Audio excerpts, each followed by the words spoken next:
le collier en or. Papa, maman qui m'écoute, j'ai un interroge. Es-tu prêt à donner le collier en plastique à Dieu? Par la foi? Renoncer. Renoncer, c'est la clé. C'est le qui paie gagne. C'est donner la première place à Jésus. Donner la première place au Saint-Esprit dans notre famille, dans l'éducation des enfants. Donner la première place. Parce que le Dieu que nous servons veut être Seigneur de tout ou pas Seigneur du tout. Veux-tu qu'il soit le Seigneur de tout ou pas Seigneur du tout en ce qui concerne l'éducation de tes enfants? C'est à toi de décider. Pas de demi-mesure. Soit tu es chaud, soit tu es froid. Si tu es tiède, en tant que maman, je te vomirai de ma bouche. Tu as un pied en avant, mais 2 pieds en arrière. Tu ne crois pas. Renoncer ne signifie pas renier. Beaucoup de mamans ont confondu renoncer et renier. Les 2 termes ne sont pas synonymes. Quand on te dit de renoncer à ton mari, renoncer à tes enfants, cela ne signifie pas que tu dois les renier. Bien-aimés dans le Seigneur, bonsoir. Et que la paix de Dieu repose sur chacun de vous. Infiniment merci pour toutes celles et ceux qui m'ont précédé ici devant. Merci également à chacun, à chacune d'entre vous. C'est toujours un plaisir, j'ai été très édifiée, j'ai été très bénie par les différents témoignages, les différentes interventions.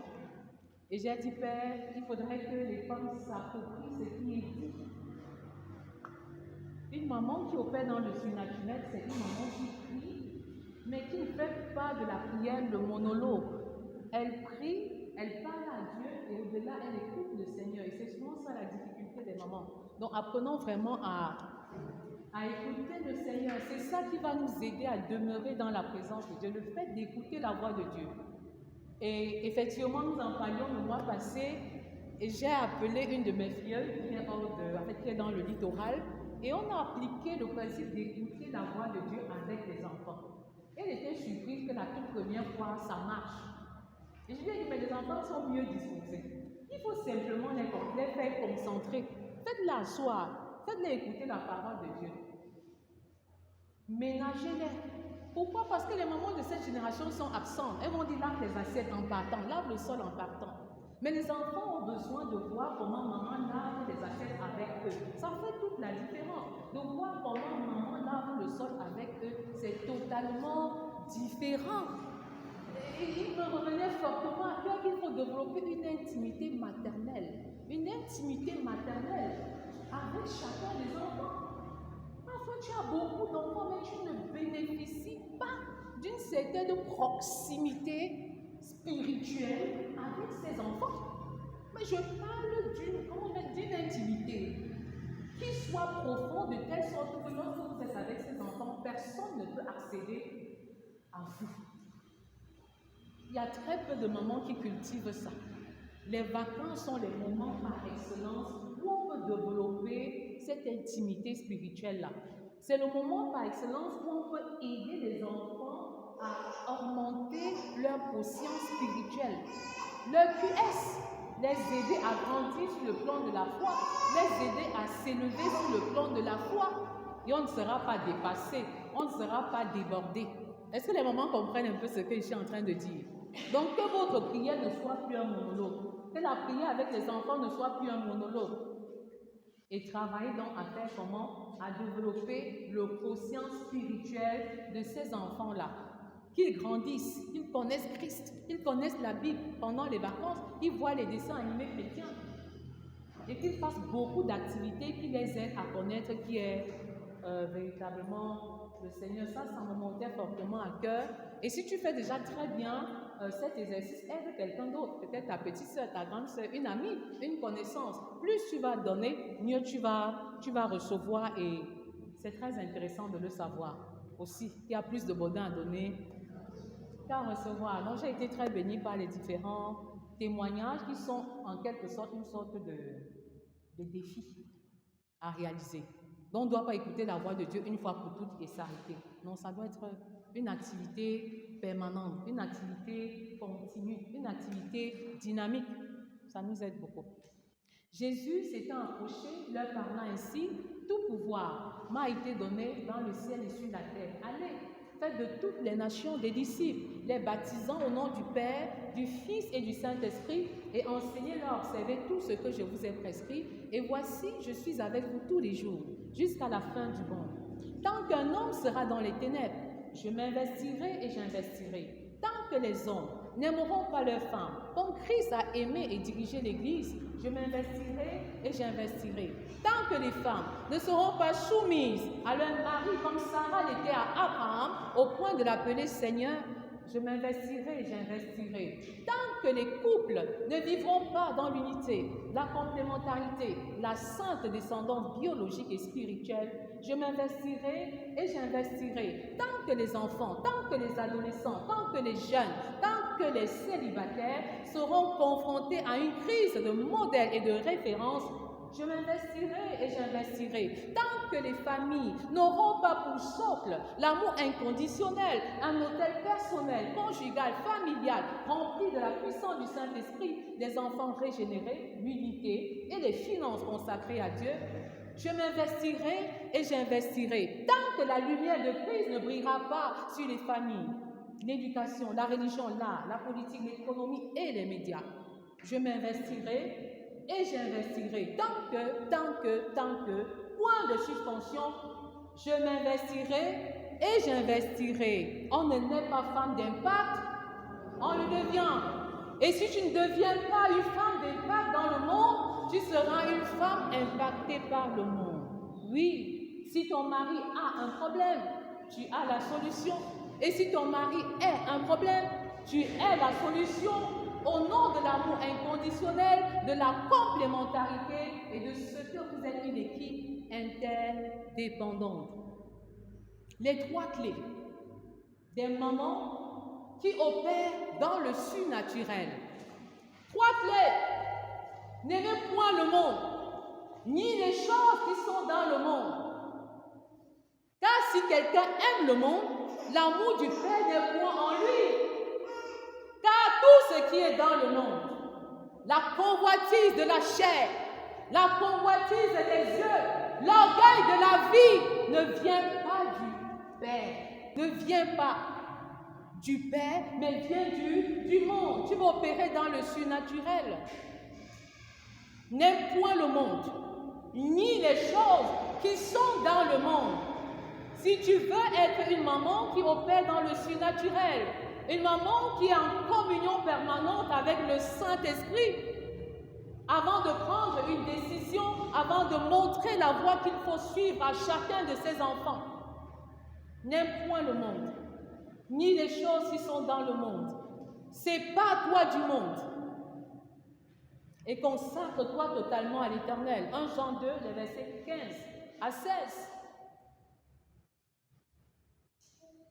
Puis, il dit à tous, si quelqu'un veut venir après moi, qu'il renonce à lui-même, qu'il se charge chaque jour de sa croix et qu'il me suive, car celui qui voudra sauver sa vie la perdra, mais celui qui la perdra à cause de moi la sauvera. Et que servirait-il à un homme de gagner tout le monde s'il perdait son âme, s'il se détruisait lui-même? Car quiconque aura honte de moi et de mes paroles, le Fils de l'homme aura honte de lui quand il viendra dans sa gloire, celle du Père et des anges. 3 clés. Luc 9, 23 à 26. 3 clés. Et nous allons nous appesantir sur Luc 3, verset 23. renoncer, porter sa croix, suivre Jésus. 3 clés des mamans qui veulent opérer dans le surnaturel. 3 clés des papas qui veulent également opérer dans le surnaturel. Commence Luc 9, verset 23, jusqu'à 26. Et nous allons nous focaliser sur Luc 9, verset 23. Renoncer, porter sa croix, suivre Jésus. Voilà les 3 clés. Alors il faut commencer par renoncer. Renoncer à soi. C'est donner l'autorisation, la permission au Saint-Esprit d'opérer dans la vie de chacun de nos enfants. Dieu nous crée libres, avec un libre arbitre. Il ne s'impose pas à nous. Il ne va pas s'imposer dans l'éducation de nos enfants. Il ne va pas s'imposer dans nos foyers. Il ne va pas s'imposer dans nos familles. Mais il attend que tu lui donnes la permission pour qu'il agisse dans la vie de tes enfants, pour qu'il intervienne dans les situations difficiles. Il attend ton autorisation. Il attend ton OK. Il attend ta permission. Il attend que tu dises oui, je le veux. Je le veux, parce que tu es le père de chacun de mes enfants, parce que tu es le propriétaire de chacun de mes enfants. Renoncer, c'est reconnaître que nous sommes des intendantes ou des intendants établis sur nos enfants. L'intendant n'est pas propriétaire. Il gère les biens d'autrui et ce qu'il gère ne lui appartient pas. Et le propriétaire lui demande de gérer avec sagesse, dans l'optique de lui rendre compte. Il en est de même pour chacun de nos enfants. Tes enfants ne t'appartiennent pas. Ils sont la propriété privée de Dieu. Tu as le devoir, l'obligation de gérer chacun d'entre eux avec sagesse, au point de rendre compte au véritable propriétaire, au moment opportun. Et je veux dire à une maman qui m'écoute, à un papa qui m'écoute, d'arrêter d'être Dieu dans la vie de ses enfants. Tu décides sans consulter le parent parfait qui est Dieu. Tu décides sans l'impliquer au centre de l'éducation de chacun de tes enfants. Et la plus grande ressource que Dieu t'a confiée, c'est ta vie. Et c'est la vie qui réside dans chacun de tes enfants. Donc, opérer dans le surnaturel, c'est valoriser cette vie que Dieu t'a donnée. Tu ne réussis pas en fonction de l'argent. Tu ne réussis pas en fonction de la ressource matérielle. Mais tu réussis en fonction de ce que tu es. Et Dieu nous a donc tous donné ce potentiel.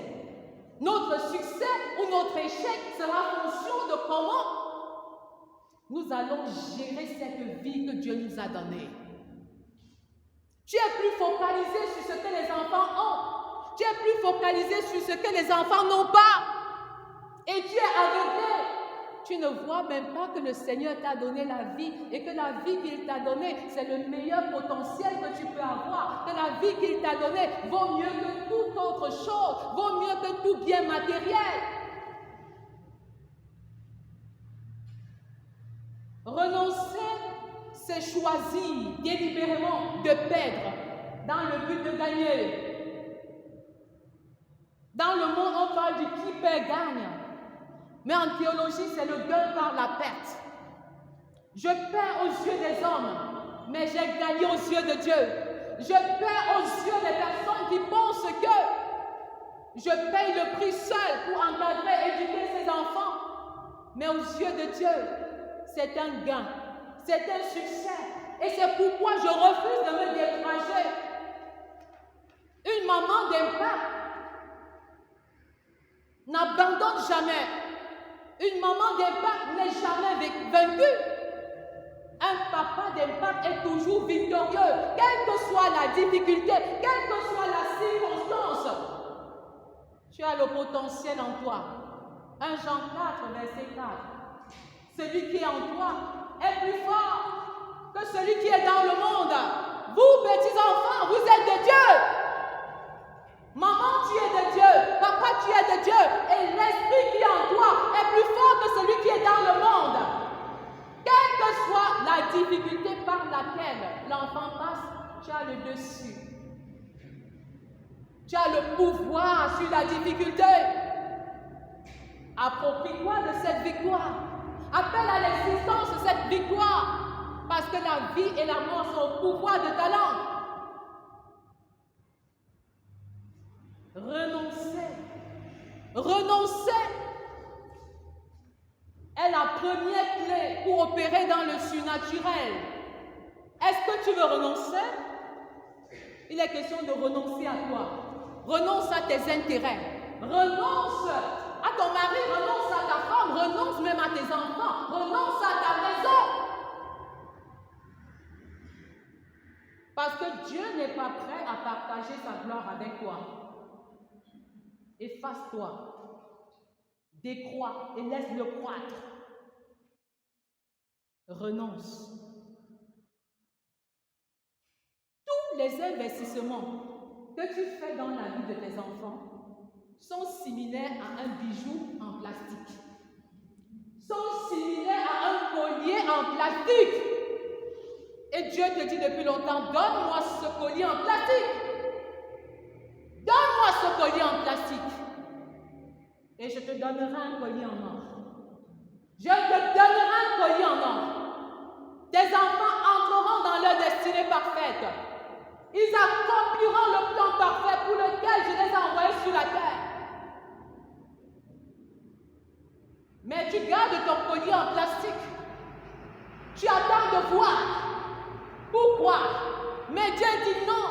Dans mon monde, la monnaie, c'est la foi, la ferme assurance, des choses qu'on espère, une démonstration de celles qu'on ne voit pas. Donne-moi le collier en plastique. Par la foi, je suis le rémunérateur de ceux qui me cherchent. Et tu verras ce que je te donnerai. Le collier en or. Papa, maman qui m'écoute, j'ai interroge. Es-tu prêt à donner le collier en plastique à Dieu? Par la foi. Renoncer. Renoncer, c'est la clé. C'est le qui paie gagne. C'est donner la première place à Jésus, donner la première place au Saint-Esprit, dans notre famille, dans l'éducation des enfants. Donner la première place. Parce que le Dieu que nous servons veut être Seigneur de tout ou pas Seigneur du tout. Veux-tu qu'il soit le Seigneur de tout ou pas Seigneur du tout en ce qui concerne l'éducation de tes enfants? C'est à toi de décider. Pas de demi-mesure. Soit tu es chaud, soit tu es froid. Si tu es tiède, en tant que maman, je te vomirai de ma bouche. Tu as un pied en avant, mais 2 pieds en arrière. Tu ne crois pas. Renoncer ne signifie pas renier. Beaucoup de mamans ont confondu renoncer et renier. Les 2 termes ne sont pas synonymes.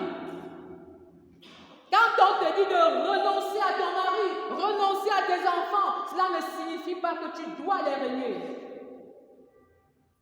Tu renonces à eux pour leur grand bien.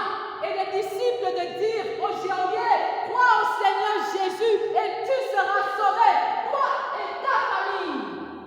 Le renoncement a pour but de sauver ta maison, de sauver tes enfants, de sauver les membres de ta famille, de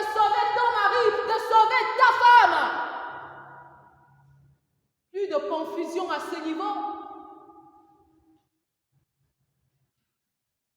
Le but du renoncement, c'est le salut des membres de ta famille. Tu as besoin de prendre du recul pour laisser le Saint-Esprit opérer dans le surnaturel. Ce que tu es incapable de faire humainement parlant, le Saint-Esprit veut l'accomplir divinement parlant.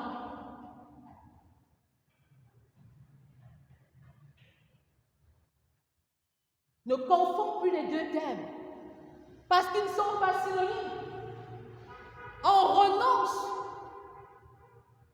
aux membres de sa famille pour leur plus grand bien. Et il y a beaucoup de courants qui n'aident pas les uns et les autres à saisir la différence entre les deux thèmes. Tu es un jeune, tu te maries et tes parents sont de simples invités à ton mariage. Non. Même s'ils sont sorciers, même s'ils n'ont pas pris soin de toi dans ta jeunesse, tu dois les impliquer au premier rang de ton organisation. Même quand tu quittes tes parents, c'est dans le but de les honorer, c'est dans le but de les élever selon le Seigneur. Donc ne soyez pas insensés en vous laissant duper par des doctrines anti-bibliques, par des doctrines démoniaques. Le quitter est biblique. L'homme quittera son père et sa mère, s'attachera à sa femme et ils deviendront une seule chair, autant pour moi, une seule chair. Genèse 2, verset 24. Mais quitter en les honorant, quitter en les bénissant.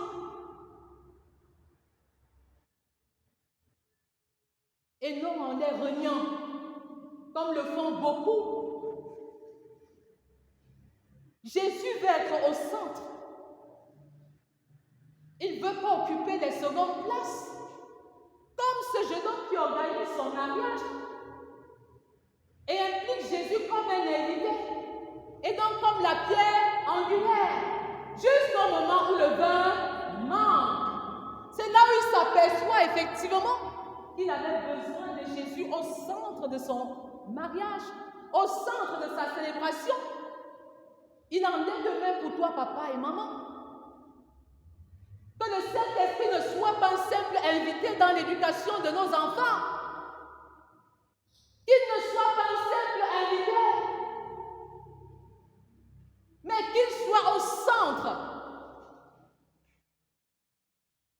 Tant qu'il n'a pas donné son OK, nous ne faisons pas un pas supplémentaire. Tant qu'il n'a pas donné son approbation, nous refusons d'avancer. Il y a 3 types de renoncement. Il peut être matériel ou physique. Le renoncement matériel ou physique. Le renoncement émotionnel. Et même le renoncement protocolaire. Pour nous résumer à ces 3. N'aime pas les choses du monde. Ne t'attache pas aux choses matérielles. L'amour de l'argent. Hébreux 13, verset 5. L'amour de l'argent, c'est la racine de tous les maux. À cause de l'amour de l'argent, on n'a plus le temps pour donner de l'affection aux enfants. À cause de l'amour de l'argent, les enfants sont sacrifiés.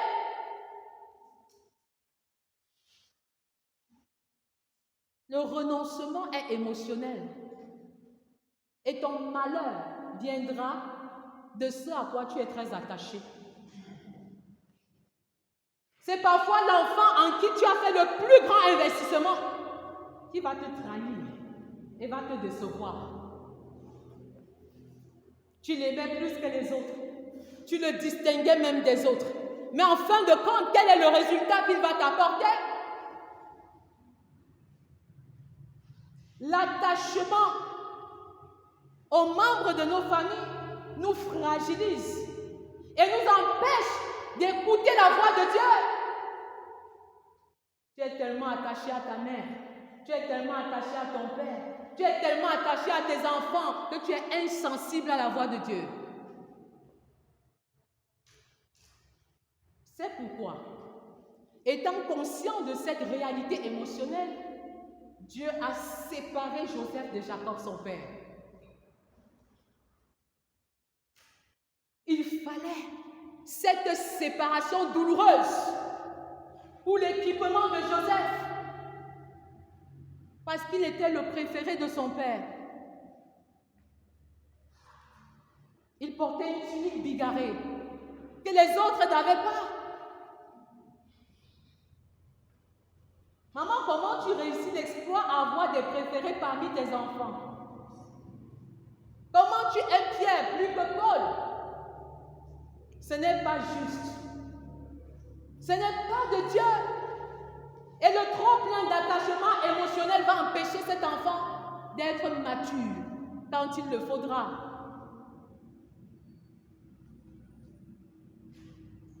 Pour que Joseph soit la deuxième personnalité en Égypte après le Pharaon,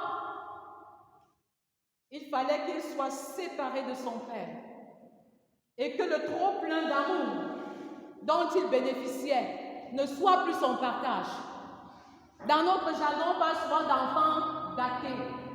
Quand il a tout à sa disposition, il n'a plus le temps de réfléchir, il n'a plus le temps de penser l'avenir ou de penser à l'avenir. Il ne réfléchit pas sur le boire et le manger. D'ailleurs, il a même prévu qu'après le décès des parents, il sera l'héritier. À quoi bon s'investir? À quoi bon travailler? Tu es riche, c'est pour toi d'abord, en tant que parent.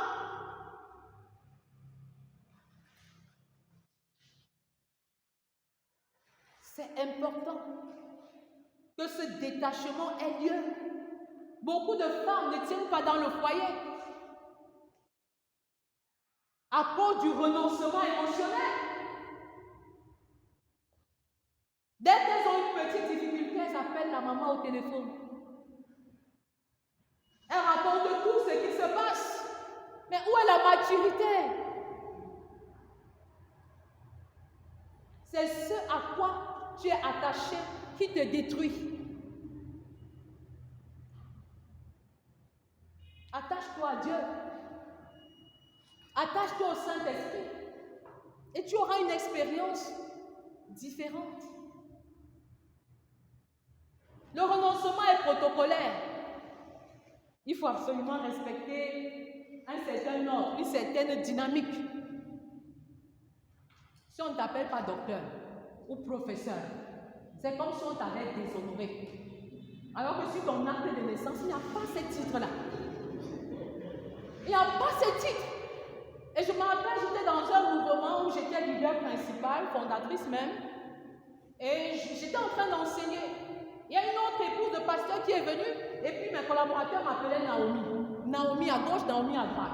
Mais elle n'a pas supporté. Elle a levé la main et elle a dit, je refuse de vous appeler Naomi. Appelez-la maman Naomi. C'est quand elle a fait cette remarque que je me rendais compte que c'était une appellation peut-être problématique pour certains. Mais je ne suis pas née avec le titre de maman. Le renoncement protocolaire, la difficulté de s'associer aux autres. Tu es d'une certaine classe et tu as du mal à aller avec des personnes d'une autre classe. Non, ce n'est pas normal. Tu as un effort important à faire au niveau de ton ego. Ton ego la vit trop, ton moi la vit trop. Parce que même si tu occupes la place la plus élevée dans la société, c'est pour être utile au plus petit. C'est pour être serviable.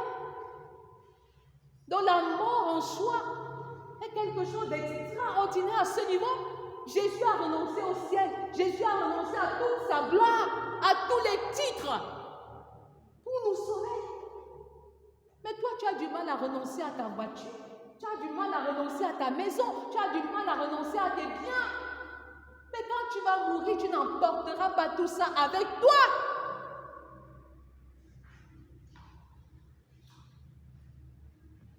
Est-ce qu'il y a des mamans qui voudraient renoncer?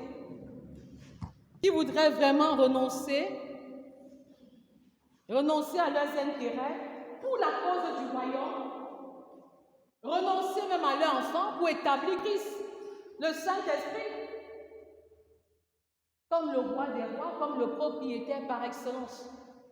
Je vais demander à ces mamans et à ces papas de se mettre debout et nous allons prier. Nous allons prier pour reconnaître déjà devant Dieu nos erreurs, nos limites, nos manquements, toutes les fois où on a confondu des terminologies, toutes les fois où nous avons renié, au lieu de renoncer, toutes les fois où nous avons pris la place de Dieu dans l'éducation de nos enfants. Nous allons prier. Je vous y conduis. Prier, c'est parler avec Dieu, c'est écouter la voix de Dieu. Nous prions. Père, nous te bénissons pour ta parole qui est proclamée.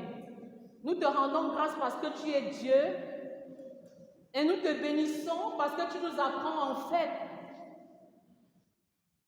que nous ne sommes que des intendants. Toi, le propriétaire. Et ce soir, nous voulons davantage t'établir comme propriétaire de nos enfants. Nous voyons nos limites, nous voyons nos manquements et nous refusons de régner nos enfants. Nous refusons de régner les membres de notre maison et nous nous engageons, Seigneur, à renoncer dans le sens de te donner la priorité dans l'éducation de nos enfants. Nous renonçons à l'amour de l'argent. Nous renonçons à un attachement émotionnel abusif. Nous renonçons au protocole en ce qui concerne notre maison, notre foyer. Nous renonçons à nos principes et à nos valeurs et nous épousons tes principes et tes valeurs. Mais le dépôt dans nos cœurs, nous voulons avoir une autre dimension du renoncement physique, du renoncement matériel, du renoncement émotionnel, du renoncement protocolaire. Fais le dépôt dans nos cœurs et donne-nous de dépendre totalement de toi. Donne-nous de dépendre totalement de toi. Là où nous avons désobéi, Père, fais grâce. Là où nous avons mal agi, Seigneur, mets-nous encore sur le droit chemin. Nous te consacrons chacun de nos enfants. Nous appelons chacun par son nom et nous disons que Père, tu les connais. Avant même qu'ils ne soient conçus dans le sein maternel, tu les avais choisis et tu les avais établis comme prophètes des nations. Je te donne chacun d'entre eux. Tu connais leurs difficultés, tu connais leurs soucis, tu connais leurs problèmes. Et je t'établis comme roi de gloire dans les moments difficiles par lesquels ils passent. Seigneur, je réclame leur âme, je réclame leur esprit, je réclame leur corps. Et je déclare, Seigneur, que nos enfants t'appartiennent. Je déclare, Père, que tu es le propriétaire de chacun de nos enfants. Je déclare que tu règnes sur leur vie. Je déclare qu'ils nous accomplissent la destinée parfaite que tu as prévue pour eux. Reçois la gloire, Père. Reçois toute la gloire. Reçois toute la gloire. Et que ton nom soit béni à jamais. Au nom puissant de Jésus. Au nom puissant de Jésus. Amen. Amen. Je vois la soif de prier. On va continuer à prier à la maison tout à l'heure. La deuxième clé, c'est porter sa croix avec Hébreux 12, verset 2. Porter sa croix. Porter sa croix. Mais que signifie porter sa croix? Faut-il la retourner et porter la croix de Jésus à l'époque? C'est quoi porter sa croix? C'est un état d'esprit devant les difficultés, devant les problèmes que nous rencontrons. C'est un état d'esprit. Un état d'esprit. Mais c'est aussi une action. Au-delà d'être un état d'esprit, porter sa croix, c'est une action. C'est une attitude devant les difficultés. C'est pourquoi il est demandé de porter sa croix. Il faut porter sa croix et non pas que la croix le porte. Est-ce que vous voyez la différence? Il ne faut pas subir la croix. Mais il faut être un acteur. Pendant que je rencontre les difficultés dans l'éducation de mes enfants, je porte ma croix. Ça veut dire j'ai le contrôle sur la situation. J'ai la bonne attitude. Quel que soit le problème, je suis plus que vainqueur. Quelle que soit la situation, j'ai la victoire en Jésus. D'ailleurs, je ne combats pas pour avoir la victoire dans la vie de mes enfants, parce que j'ai déjà la victoire par la mort de Christ. Ne pas subir la croix.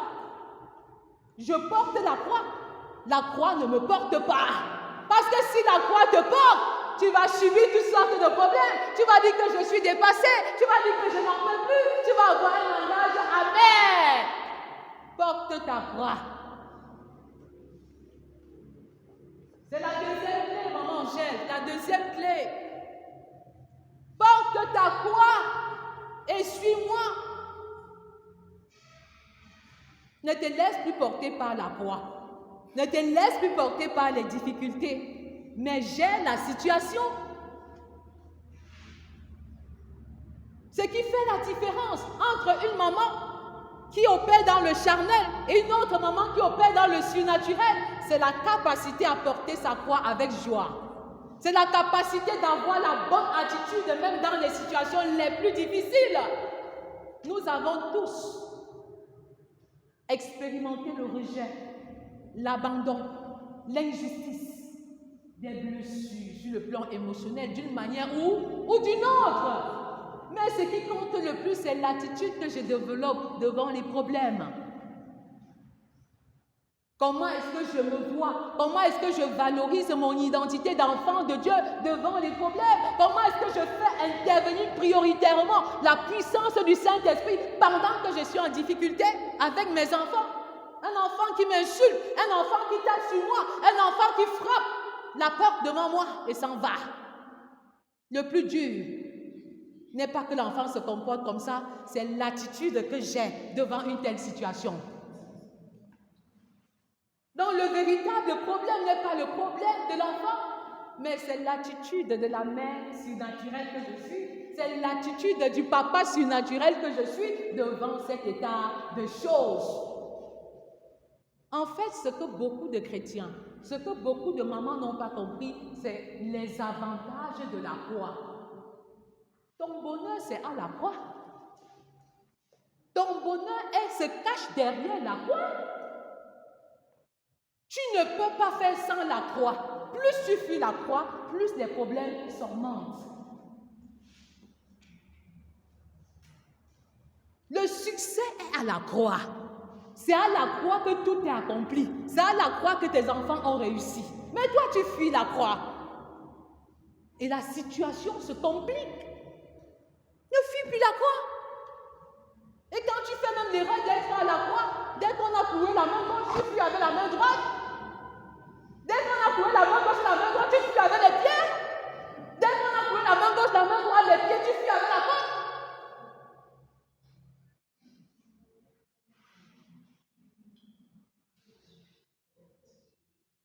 Être à la croix. Ton bonheur est à la croix. Ton bonheur est à la croix. Quand le diable amenait Jésus à la croix, c'était pour le faire honte. On le dit, le faire honnir. C'est-à-dire lui faire honte publiquement. Le diable était convaincu qu'à l'heure-ci, j'ai fini avec toi. Mais c'est en ce moment que le Seigneur Jésus a remporté la plus grande victoire. La plus grande victoire éclatante. C'est à la croix. C'est à la croix que tu la remportes. Arrête de fuir la croix. Depuis, le Seigneur Jésus cherche à te crucifier. Il ne te voit pas. Il veut te crucifier, il ne te voit pas. Il ne te voit pas au bon endroit. Dès que les soldats ont pris, allez, tu as disparu. Dès qu'on a pris, tu as disparu. Mais c'est à la croix qu'il t'attend. C'est à la croix qu'il t'attend. Le prix se paye à la croix. C'est facile de dire, j'ai été crucifié avec Christ, mais viens maintenant. C'est le moment. L'heure est arrivée. Même Jésus a dit, Père, éloigne de moi. Éloigne de moi. Quand ça a commencé à chauffer là, et que la chair était transformée sous forme de grumeaux de sang.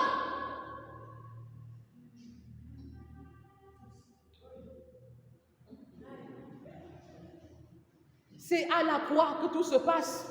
C'est à la croix. Et il n'y a pas de crucifixion partielle. Il faut une crucifixion totale.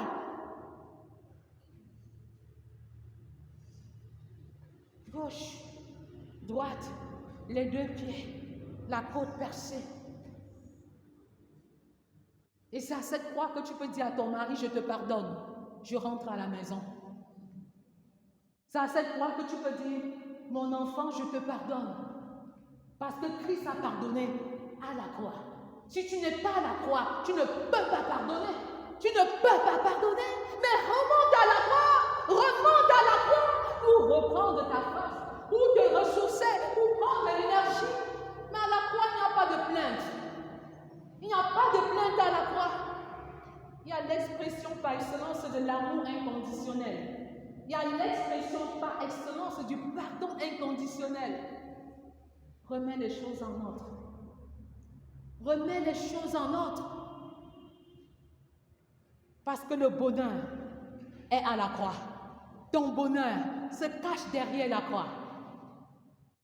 Ce qui est ton malheur aujourd'hui est ce qui sera ton élévation demain. Alléluia.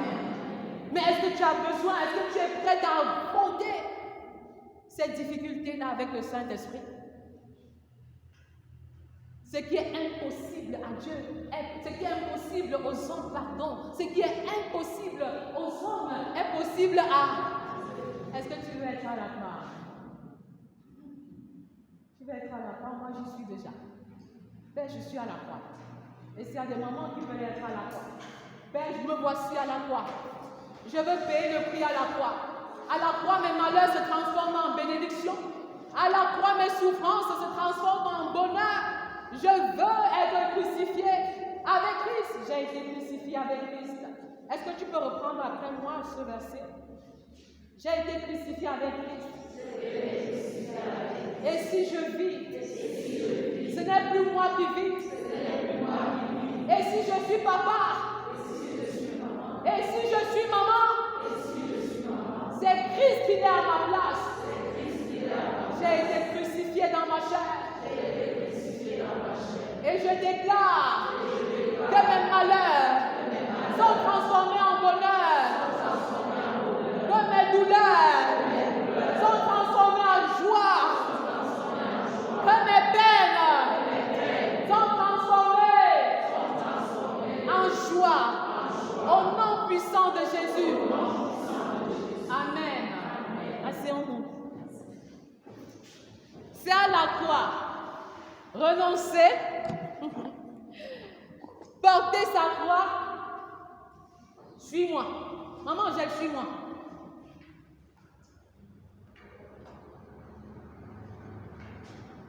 Tu es trop éloigné. Suis-moi. Accompagne-moi. Okay, elle va vite. Regardez, elle va déjà un peu plus vite que moi. Elle va déjà un peu plus vite que moi. Peut-être parce qu'elle est un peu plus grande de taille. On reprend la démonstration. Maman Angèle, suis-moi. Suis-moi.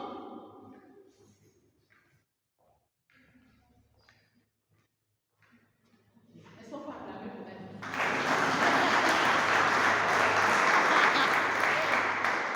Vous savez quand le Seigneur dit, ou il recommande de le suivre,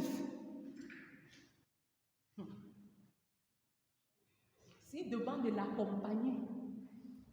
Il demande de l'accompagner. C'est-à-dire que maman Paulette, accompagne-moi. Maman Liliane, accompagne-moi. Mais parfois tu accompagnes le Seigneur Jésus et tu sais plus que lui. Tu vas même plus vite que lui. À un certain moment, elle me dépassait déjà. Elle me débordait même déjà. Vous voyez un peu ça?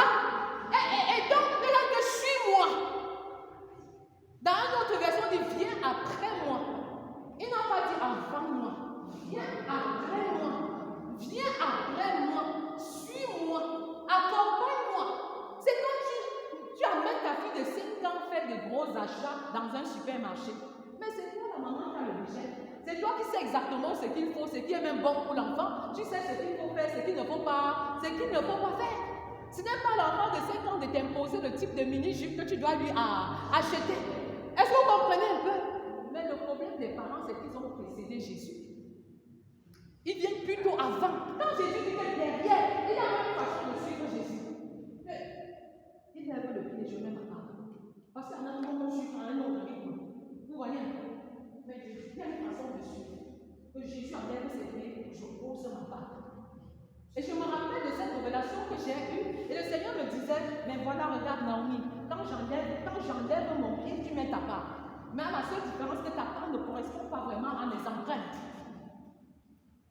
C'est-à-dire qu'il faut poser exactement où Jésus a posé sa part. Jésus a posé comme ça. Ne viens pas faire comme ci. Jésus a posé comme ça. Ne viens pas faire comme ceci. Pose comme Jésus a posé. Comme Jésus a posé. Pas un pas de plus, pas un centimètre de plus, pas un centimètre de moins. Est-ce que vous voyez un peu cette démonstration? C'est très important. Suivre Jésus. Suivre Jésus. Comment suivre Jésus? C'est être comme Jésus et faire comme Jésus. 1 Jean 4, verset 17. Tel il est, tel nous le sommes aussi dans ce monde. Mais Jésus est le parent parfait. Dieu est le parent parfait. Il opère dans le surnaturel. Il a développé la capacité de vivre avec les personnes les plus complexes, les plus difficiles. Nous, en tant que parents, nous avons la lourde responsabilité d'aimer nos enfants par la foi, d'aimer nos enfants par la foi, d'aimer les non aimables, d'aimer les enfants désagréables. Un enfant mauvais, un enfant désagréable est un défi d'expression de l'amour inconditionnel de ma part. Il ne doit pas être rejeté parce qu'il est différent. Il ne doit pas être rejeté parce qu'il fait mal. Mais j'ai la lourde responsabilité en tant que papa, en tant que maman, de l'aimer comme les autres.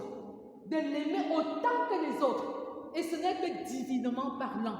Ce n'est que le Saint-Esprit qui peut nous faire le dépôt d'un tel amour dans notre cœur.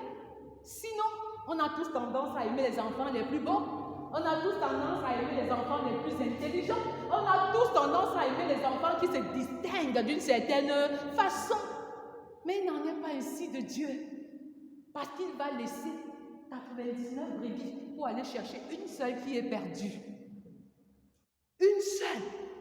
J'ai entendu un papa dire, ils sont tellement nombreux que si celui-ci se perd, ce n'est pas grave. Non. Chacun a du prix. Chacun a de la valeur aux yeux de Dieu. Et aucun ne doit se perdre. Pas de fils de perdition parmi nos enfants. Suis-moi. Suis-moi. Il y a un parent qui va me dire, mais comment? Je n'ai pas envie de citer le texte. Verbalement, j'ai envie de le lire pour que tu comprennes que cela ne vienne pas de moi. J'ai dit, comment vais-je suivre Jésus? Je vais lire un passage. C'est toujours Luc 9. Luc 9, à partir du verset 57, qui dit ceci. Pendant qu'ils étaient en chemin, un homme lui dit, Seigneur, je te suivrai partout où tu iras. Je te suivrai partout où tu iras. Est-ce qu'il y a un parent qui peut déclarer ça? Je te suivrai partout où tu iras. Partout où tu iras, Seigneur. Moi, je te suivrai. Et le Seigneur, il voit très loin. Qu'est-ce qu'il répond? Les renards ont des tanières et les oiseaux du ciel ont des nids. Mais le Fils de l'homme n'a pas un lieu où il puisse reposer sa tête. Il dit à un autre, c'est Jésus qui parle, suis-moi. Comme j'ai dit à maman Angèle tout à l'heure, suis-moi. Jésus lui dit, suis-moi. Jésus te dit maintenant en tant que papa, en tant que maman, en tant qu'internaute qui nous écoute, suis-moi. Et celui-là répondit, Seigneur, permets-moi d'aller d'abord ensevelir mon Père. D'abord ensevelir mon Père. Mais Jésus lui dit, laisse les morts ensevelir leurs morts. Et toi, va annoncer le royaume de Dieu. Alléluia. Voilà le grand défi à réaliser en tant que papa, en tant que maman qui veut opérer dans le surnaturel. Laisse les morts enterrer leurs morts. Il s'agissait de son père. Ce n'était pas une tante. Ce n'était pas un oncle. L'attachement émotionnel. L'attachement émotionnel. Est-ce qu'on peut s'imaginer un temps soit peu qu'on a perdu son papa et on s'en va annoncer l'évangile?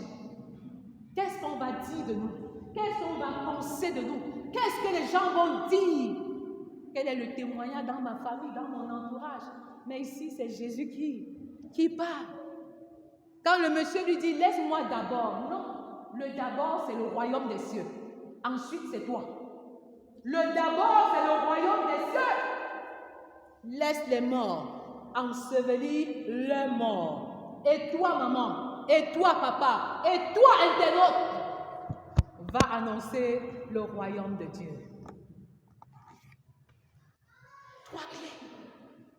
Trois clés pour opérer dans le surnaturel. Qu'est-ce que je veux signifier par là? Et il y a des problèmes que les enfants rencontrent qui n'auront de solution que lorsque tu seras dans le champ de mission et d'évangélisation. Et il y a un type d'exaucement que tu ne peux obtenir que dans le champ de mission. Jean 15, verset 16. Ce n'est pas vous qui m'avez choisi. C'est moi qui vous ai choisi et je vous ai établi afin que vous portiez le fruit. C'est alors que tout ce que vous demanderez vous sera accordé. Toi, tu attends la perfection. Toi, tu attends une harmonie parfaite pour commencer à faire l'œuvre, pour commencer à évangéliser. Non, il n'en est pas ainsi pour le Seigneur. Mais dans le champ de mission, il répondra à tes préoccupations. Dans le champ de mission, la prière qui n'a jamais été exaucée le sera. Dans le champ de mission, tu auras toutes les réponses à tes préoccupations. Mais il faut aller et faire des disciples. Il faut aller. C'est ça, suivre Jésus. Suivre Jésus. Ce n'est pas attendre que tout aille bien, qu'il y ait une harmonie parfaite pour que tu le fasses. C'est pourquoi je vais clore avec 3 petits conseils. 3 petits conseils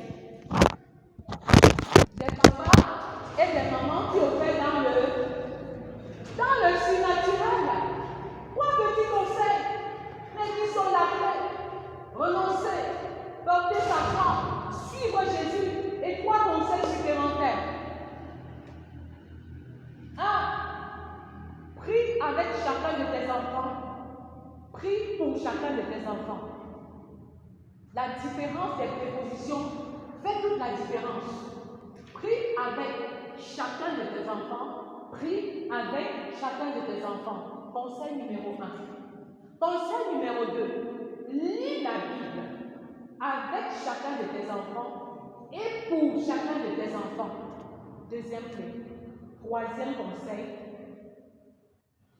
Évangélise avec chacun de tes enfants. Fais le discipulat avec chacun de tes enfants pour la cause du royaume. Pour la cause du royaume. Et les choses seront différentes. 3 clés des mamans et des papas qui opèrent dans le surnaturel. Renoncer, porter sa croix et suivre le Seigneur Jésus-Christ. Alléluia.